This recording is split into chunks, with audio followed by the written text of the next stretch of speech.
everyone, welcome to Lipstick on a Rig.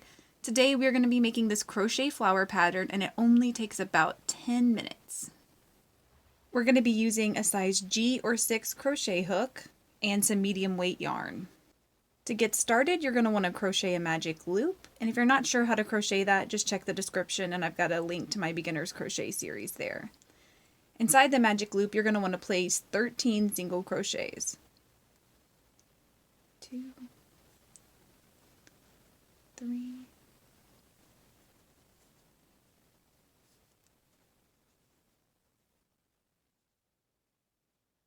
12 and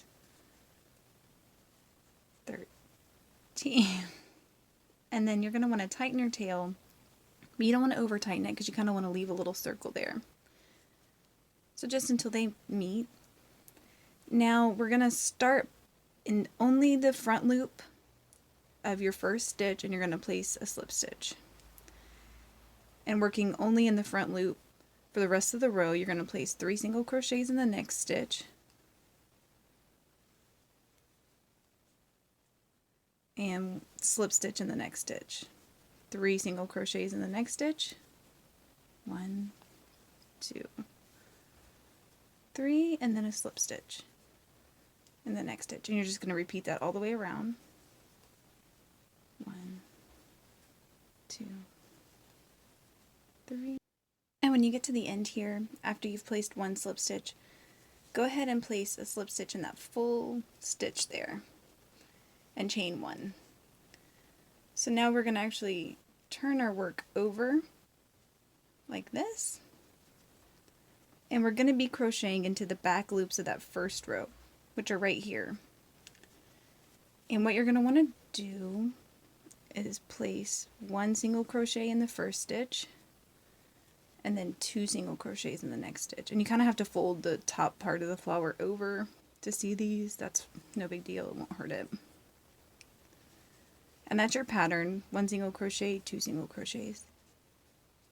And once you get done, you should have 18 stitches. And what you're going to want to do is slip stitch into this chain that you created at the beginning. Slip stitch right into it. It might be a little tight, but that's okay. And then in your next stitch, you're going to want to crochet 4 double crochets.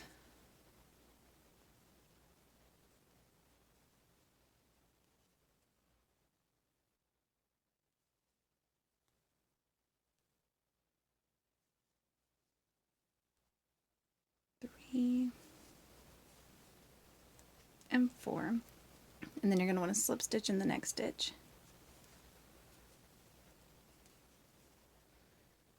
and then you're going to want to place 4 double crochets in the next stitch,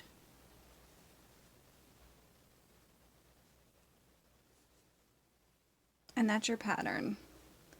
4 double crochets in one stitch, slip stitch in the next, and then 4 double crochets again, all the way around. And working on our last petal, I'm going to place 4 double crochets, so 1, 2, 3, and 4. And then here, I'm going to slip stitch into my next stitch, and then also into the next stitch, which is the first slip stitch that you made. So now your flower is done. You just need to pull the tail out long and clip it off. I see my first tail is a little bit mixed in there. So what I like to do, pull this first tail back through.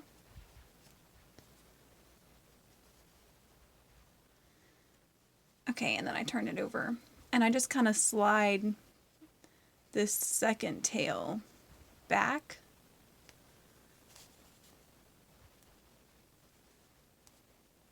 And just, I want to try to kind of line it up opposite of the first tail.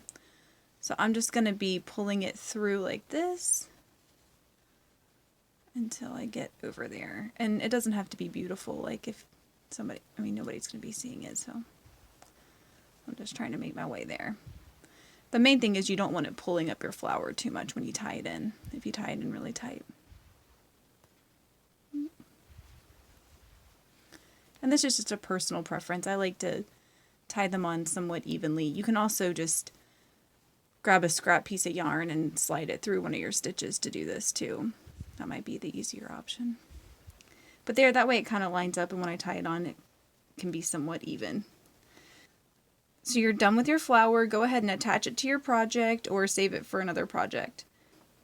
Please let me know in the comments below if you have any issues while you're crocheting this, and I'll try to help you out. If this video helped you, please give it a thumbs up and consider subscribing to my channel, Lipstick on a Rig. Thank you so much for watching, and I hope you have a wonderful day.